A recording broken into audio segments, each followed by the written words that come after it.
NICOLAS, DANI, and TAMLYN on stage. Shall we give a brief introduction on what we do? Please start. I'll start. Hi, I'm DANI. I'm one of the partners at MetaWeb Ventures, so we're doing early stage blockchain investments. I also volunteer as the head of content for ETH Denver, so I sit on the infamous Spork DAO board. I'm Nicolas, founder of Meta Game Hub DAO. We are basically a one-stop shop for the open metaverse, where we on the one hand develop and offer AI models for pricing valuations of lands and other NFTs, and complementary to this, we also agnostically develop across the different virtual worlds.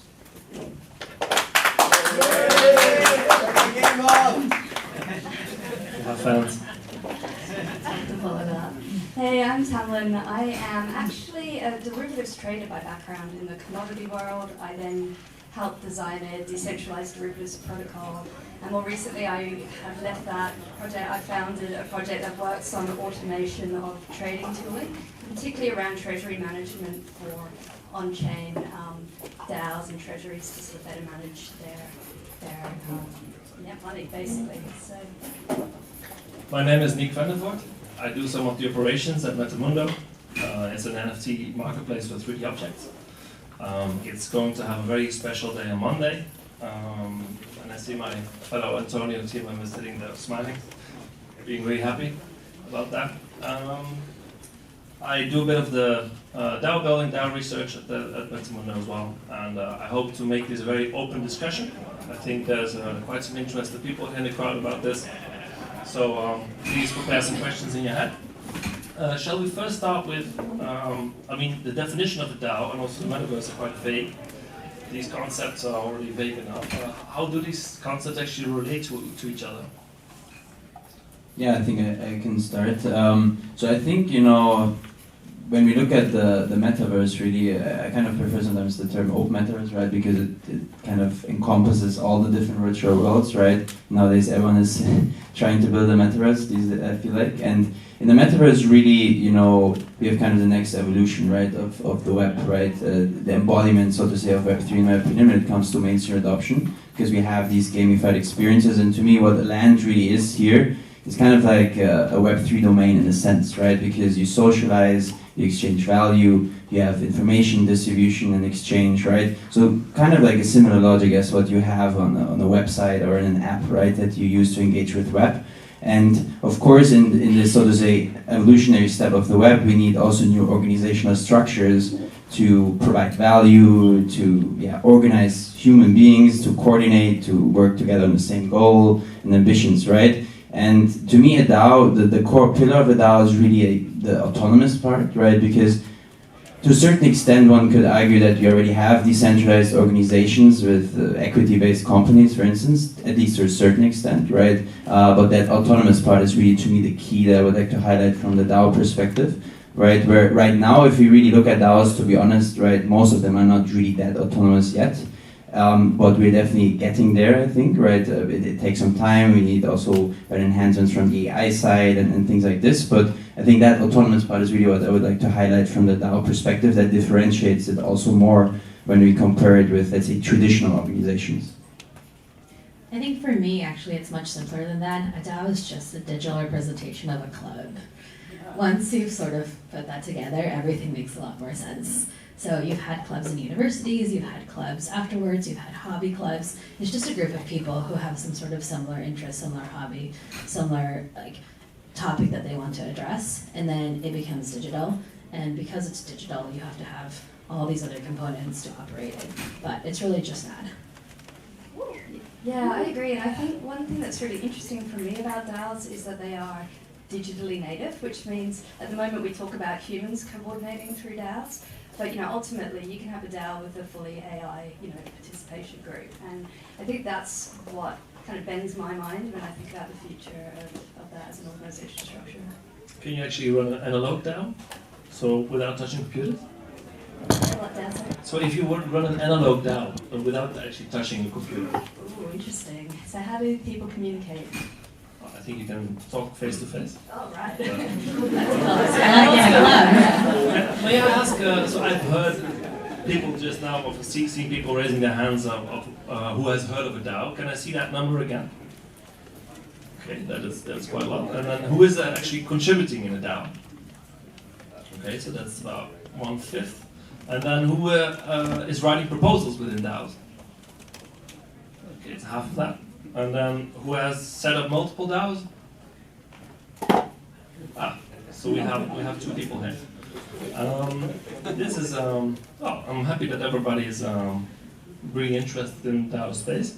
If we look at why DAOs actually exist or are starting to become more popular, why is it so important to move away from centralized and hierarchical structures, entities, in the current Web 2 corporation styles?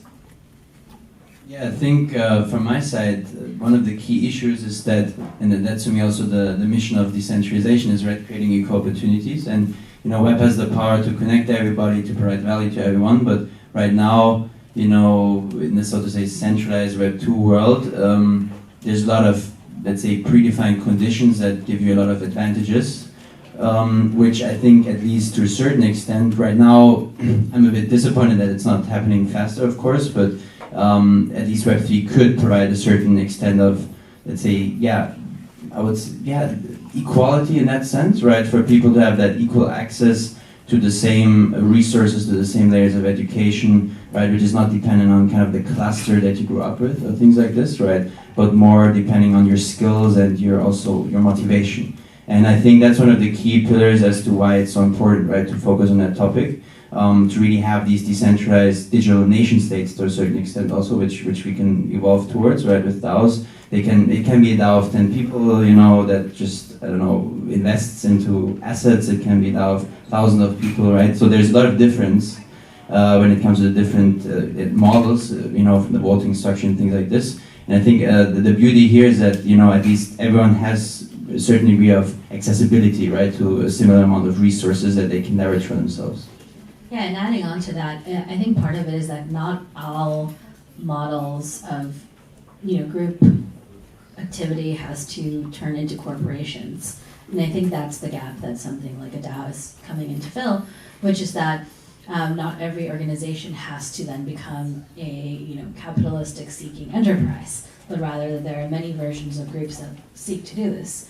And you see governments have created versions of these organizations to enable legal structures for it, but they're always bound within a lot of geographical limits. And then inevitably you have this very set structure of who's meant to do what. And I think it's a misnomer to think that DAOs don't have any hierarchy. They do, but you have to earn it.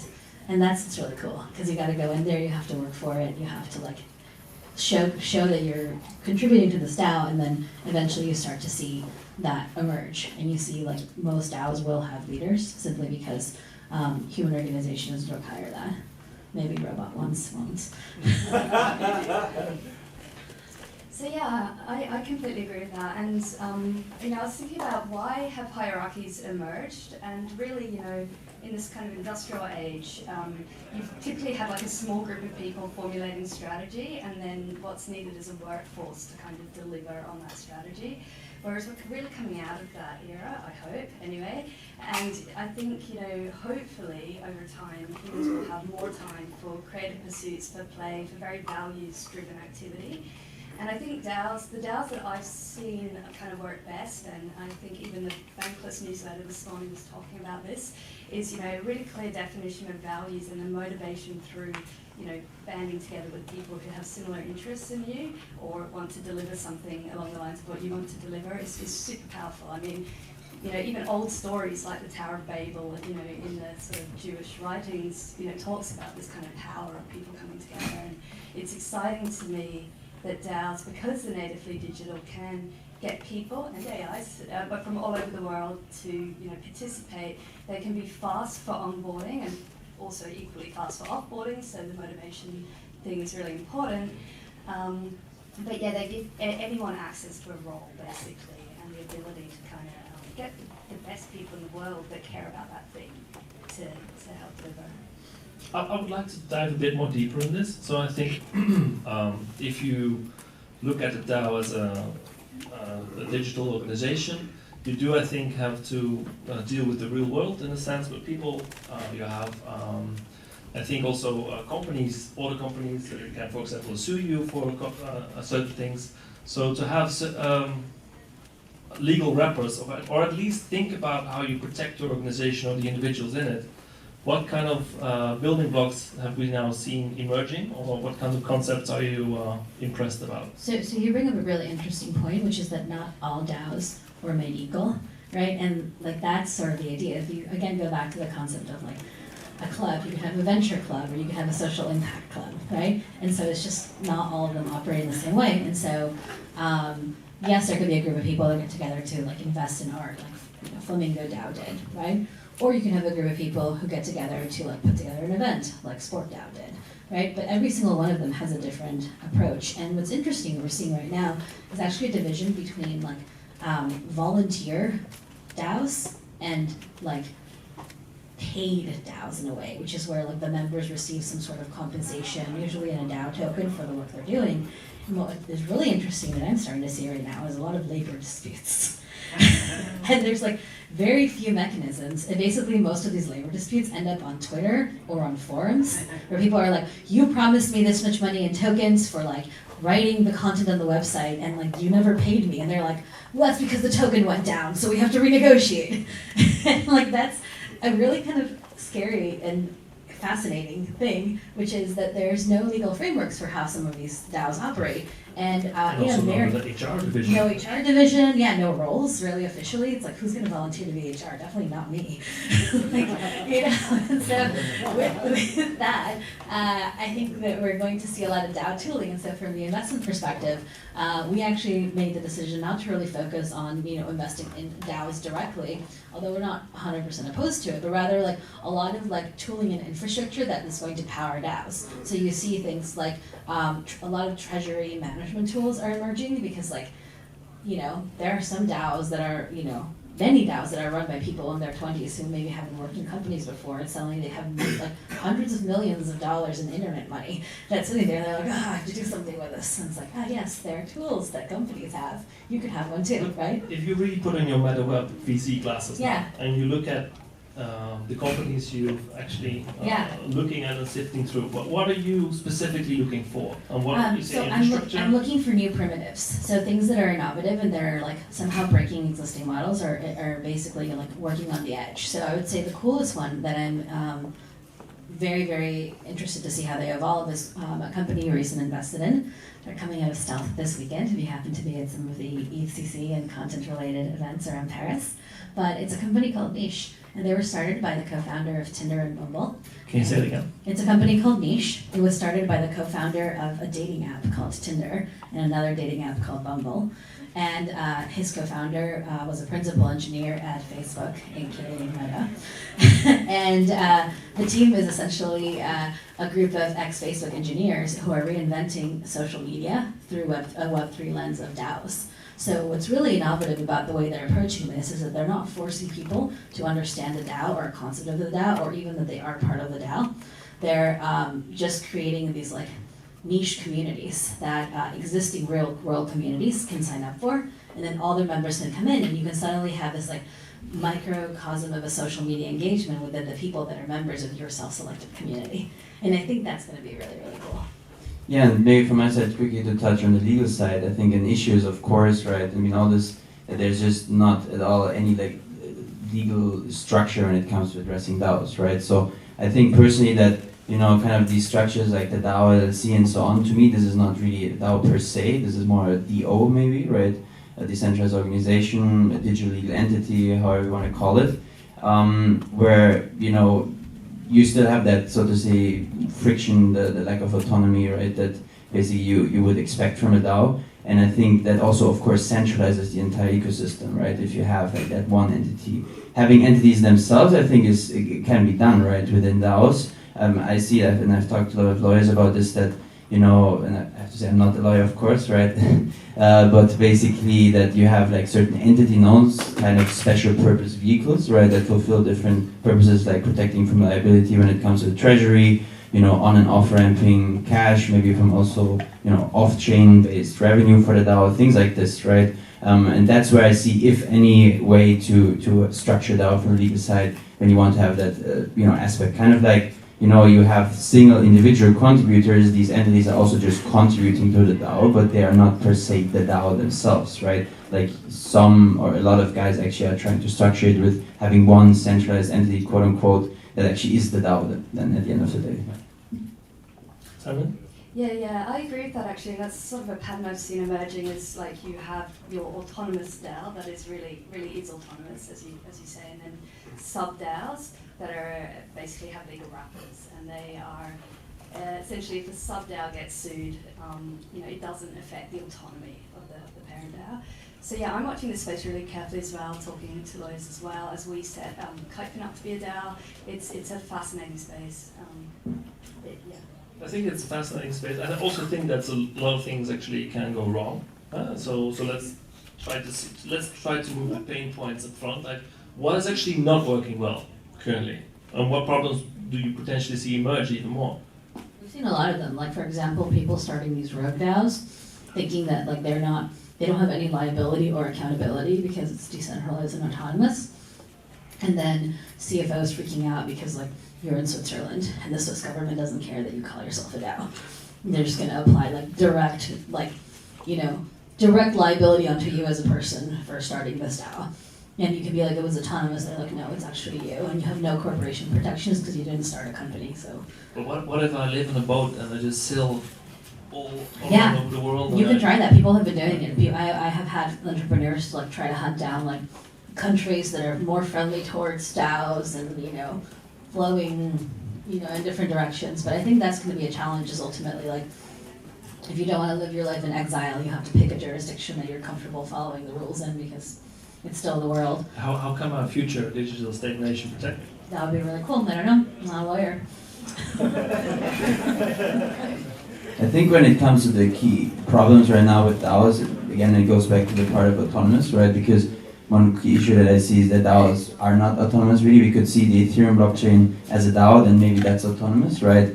But, that's one of the issues. Another issue, I think, is actually, as you said before, also the incentives within the ecosystem. Because if you have, for instance, the volatile token, of course, there can be issues. What do you do if the people that contribute, that receive the token, dump it, right? Especially in the early stages. Things like this is a key issue, I think, that are only present within the DAO space. Another aspect is the educational layer, because, of course, DAOs can be something where everyone kind of finds their, so to say, home in the digital space, right? Or in different DAOs, which we could also see as clubs, of course, right? Where you have similar interests and things like this. But at the same time, how do you really onboard the masses, right? I mean, like, that's a key issue generally in crypto still. And here, how do you explain to them what is a DAO and how do you, contribute? That's like a key issue, that onboarding process also, that it's not just for us crypto guys, right? I think. And apart from this, also I think the general incentive structure, not just from the perspective of, incentivizing single contributions, but also how do you, let's say, structure, for instance, the founding shares, things like this. Are there founding shares even? Are you solely making it reputation-based or contribution-based? Things like this, I think, are a key issue, where we don't have a standard, and I'm not sure if we ever will have a standard. But I think in general, as you said, the DAO toolings will really be a key player, where we will have different types of DAOs, right, that are based on these different customizable standards that maybe the contributors and the founders can define. I think you're touching an interesting topic here. I think what can we actually take from what's working from the Web2 world? So we have founders with shares, but how can we have a community-accepted structure that you will still be very much incentivized to step up as a leader, and on the other side have a very democratic organization? I don't actually know the answer to that, but I can tell you that if you're very interested in looking at some of these like hierarchy-related human problems that come from DAOs, you should watch a talk that Joseph DeLong did at ETH Denver, where he was the CTO of SushiSwap, and right after the very public Twitter debacle, he came into ETH Denver to do like a tell-all story of why DAO hierarchy sucks and like why he feels like it has to change. So I think that's like a good first-person account onto that. But I do think that it's really challenging to like be involved in a DAO and putting a lot of work in a DAO or be a leader in a DAO because there is no playbook or no rule book, right? Like technically, like for Spork DAO, you're all elected into that by the community members of the DAO, but like people could change their minds in any day and like, you know, decide something else. Like, so you're essentially like an organization that's run by the people, right? In terms of like decisions that it makes, but then the actual work that goes in has to be done by a small segment of people. And the question is like, where is that trade-off? And so you start to see it emerge through those elements. TAMLYN? Yeah, I think that's a really interesting observation because I think managing people is hard. Like getting a group of people together to be motivated is really difficult. And I look at the DAO world and there's a lot of experimentation going on and thankfully a lot of feedback loops of what the learnings are feeding back to the wider community, which is awesome. What I don't see very often is a lot of looking at the behavioral science and the big data stuff that's already research that MIT have done, that Google have done, on essentially what motivates humans, what makes really good teamwork happen, sort of how we operate as humans. Because frankly, there hasn't been a lot of data really that, doing lab studies for behavioral psychologists is kind of slow. And but increasingly we're getting more and more digital data, and actually as the metaverse sort of explodes and as we become real digital participants, we'll have even more and more data. And I think learning how humans interact, how we want to interact, what motivates us, what makes us happy. I think some things are quite counterintuitive. I'll just give you one example. The Google study that looked at effective teamwork discovered that it didn't matter kind of how inefficient the teams were, whether they were full of actually the teams that were less efficient often worked better because there was more chit-chat back and forth, they were kind of water cooler buddies, and actually a predictor of a successful team was how much each person in a team meeting had spoken. Literally the quantity of time, that was it. There wasn't, anything else really. And I just thought that things like that are super interesting, and I think we will evolve and grow and understand as a sort of industry. I don't know if that's the same research, but I think psychological safety is also a factor that accounts for productivity in teams. How can we? Very little psychological safety in being part of a Twitter, centric forward. Yeah, so how do we? I can imagine stepping from a DAO interested person towards a contributor, or maybe even emerging to a leadership position, is quite exposing yourself, right? Or quite can be very frightening. Maybe there's some predispositions that people just think, "Oh, I'm way too scared, anxious for this." How can we get people into that spot where they feel safe and they're actually protected by other people and to do their best? I think in general that's a very challenging obstacle to surmount, of course, in the space. And just quickly touching on the democratization part, I think one key problem there is that often the voting power is solely based on capital resources, right? And that's going back to this point now, I think also an issue there where, kind of to feel so to say comfortable and safe and that you have a say in the DAO, you need to also have a certain degree of voting power, of course. But if you're like barely joining, and I don't know, the founders have like already 20-30% of the DAO and the early contributors the other 15-20, and then it's like you kind of have that same issue potentially that you have generally when you look at elections, right, in countries where people tend, especially amongst young generation, are like, why should I vote here, right? My vote doesn't really count much.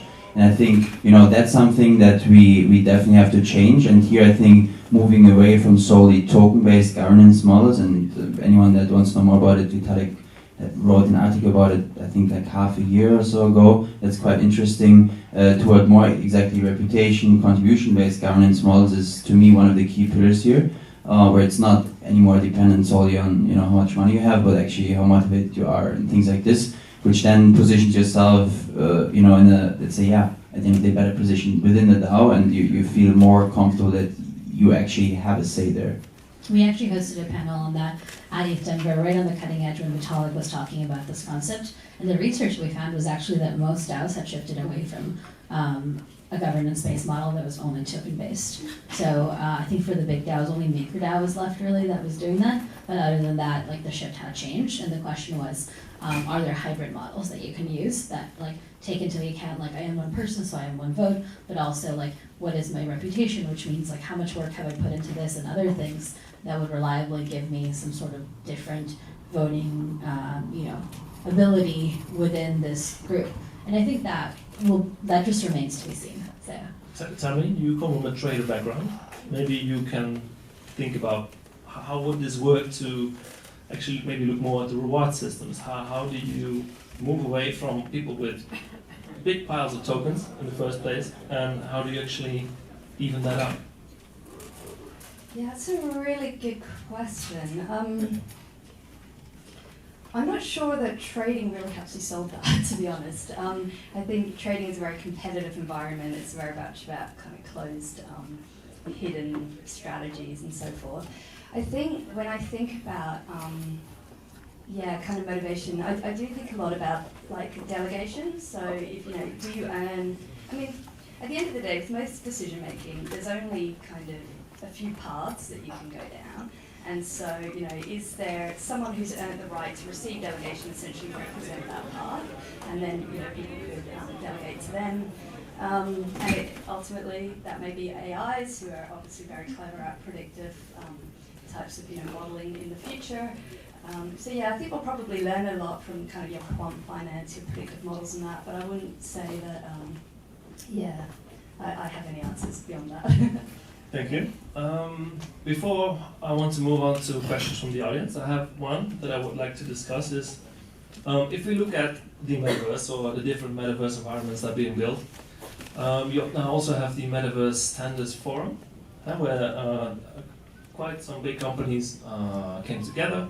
And how can we see DAOs having a role potentially in building the standards together instead of later on having all these different environments to different standards? How can we actually on a communicate level come together on that, and how can DAOs potentially play a role in that?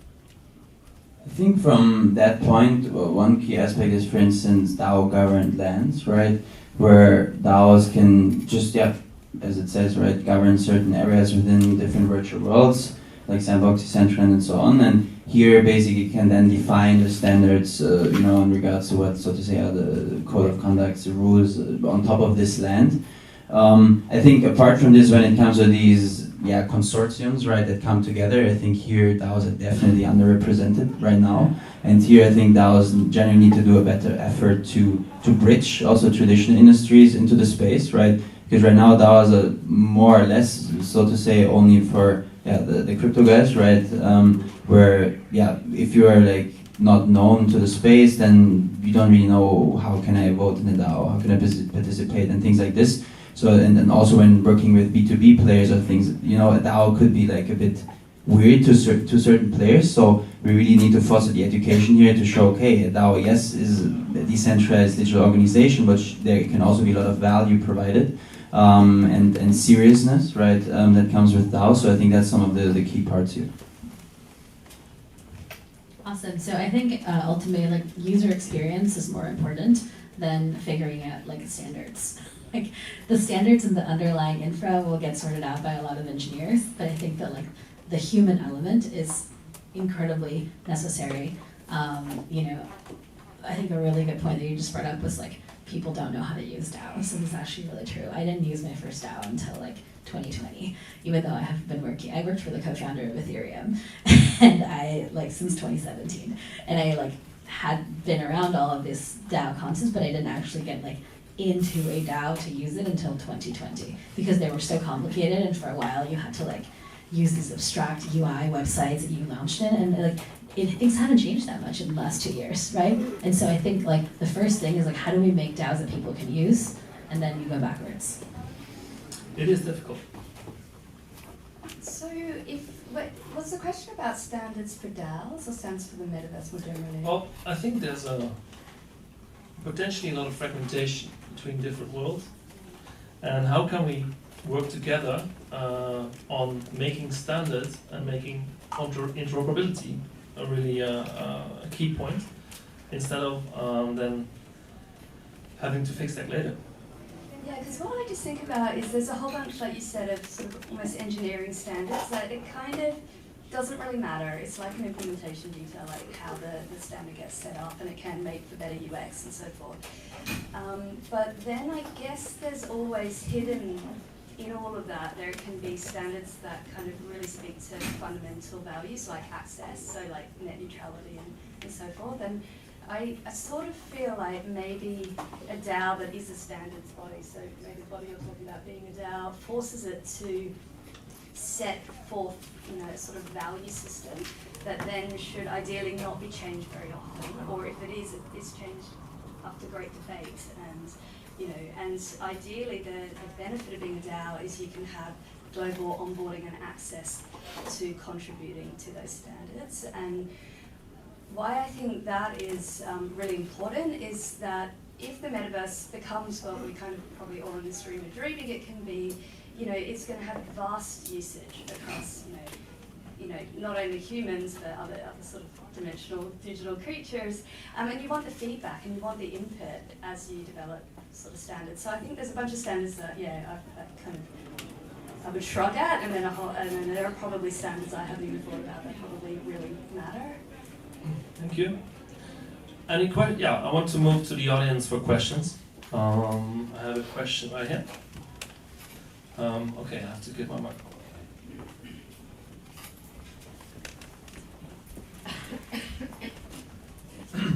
Yeah, thank you very much. Very interesting talk. I got one question about DAO. Do you think that a big corporation may be disrupted by DAOs?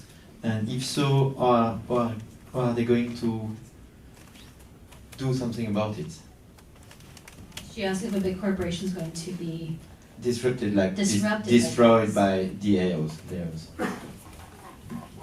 I think, you know, absolutely down the road, yes. In some way that maybe here and there DAOs will become competitors, even that of course maybe not as always efficient as a large corporation, although large corporations are not really that efficient, right? So I think, you know, from the competition standpoint, definitely, because, you know, the community feeling is much stronger there, so therefore there's instantly much more, let's say, yeah, demand and also more proactivity, I think, from the members of the DAO that are also kind of like, you know, contributing to the DAO, hence they're kind of similar to an employee, but at the same time they have much more skin in the game, right? So I think from that part, down the road at least, it could be quite difficult for corporations to compete with this. At the same time, of course, there's some that are looking into, okay, how we could leverage this, how we could maybe even structure ourselves as a DAO down the road as well, which I think will take a lot of more time and education and standards, right, that we require there for this to even potentially happen, because there's not even a straightforward way. Some then establish like a foundation that may at some point get dissolved and things like this, but it's pretty much unclear. But yeah, the short answer is yes, I definitely think that large corporations will be disrupted, and to a certain extent may already be a bit disrupted, right? But it requires time. So I think that large corporations, as we know them today, are probably not going to be disrupted by DAOs. Like, I don't see a DAO disrupting like a company like Nestle or like Peugeot. Like, it's really like DAOs are not even that organized to start manufacturing cars and following safety standards. Right, yeah. But I do think that in the digital business, especially in the Web3 business, and if you think of the large corporations of Web3, which is a multi-billion-dollar industry, like Uniswap was very much disrupted by a DAO called SushiSwap, right? And they moved faster, they were nimbler, they were more aggressive, they had less fear and like more to gain, right? So they moved very quickly. The same thing you see like the Solidity smart contracts auditing space. There's like a couple of companies that were centralized, that run that, and like Sparebit DAO came in as a coalition of security auditors and top engineers, and Code Arena came in as like a competition of like, you know, essentially like the most savage coders that could take apart contracts. And these broke apart the space, right? And like they really found a niche and pushed through there. So I think like Web3 large corporations are most certainly going to be disrupted by DAOs. Traditional maybe manufacturing or something like that, maybe not so much. So my view on this is that financial institutions are pretty ripe for disruption. So anything that does wealth management in the current world is really ripe for disruption through Web3 through DeFi and through basically on-chain organization and treasury management. And once more people are on-chain with their wealth, then I agree it can hyper. I actually looked at a company that did exactly that, and they had a DAO infrastructure company that was doing just this. And then the thing that emerged was like, what's the wealth management strategy? How, like, you have all the tools, but like, how do you decide how to allocate the capital? And no one can figure out how to answer that. Right, but that is what professional traders do for a living. Right. So it's But probably more if it's than like a DAO, then it's like, who's taking on the liability of this? Who's determining the ongoing strategy? Leadership, thing, Yeah. vision. Yeah. I have space for one more question. The lady behind the camera.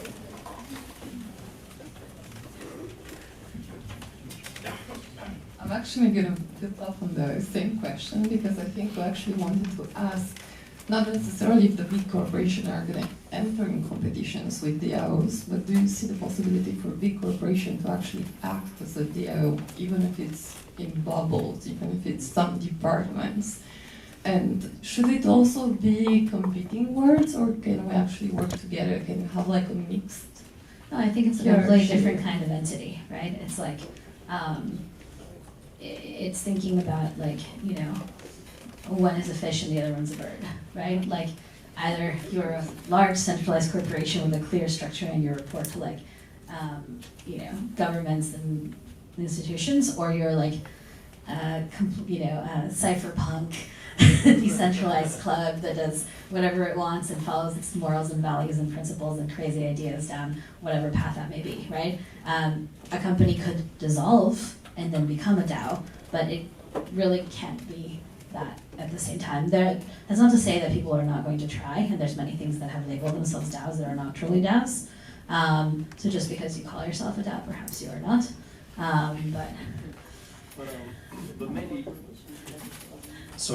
But maybe you can actually start behaving like a DAO in a corporation. Good. And maybe you are a DAO without knowing. It could be a good influence, you know. Like maybe the sheep isn't, you know, the wolf is in sheep's clothing, but then it eventually becomes closer to like a goat or something. DANI, NICOLAS, and TAMLYN, thank you so much. You've been a wonderful audience. Been very quiet. Thank you.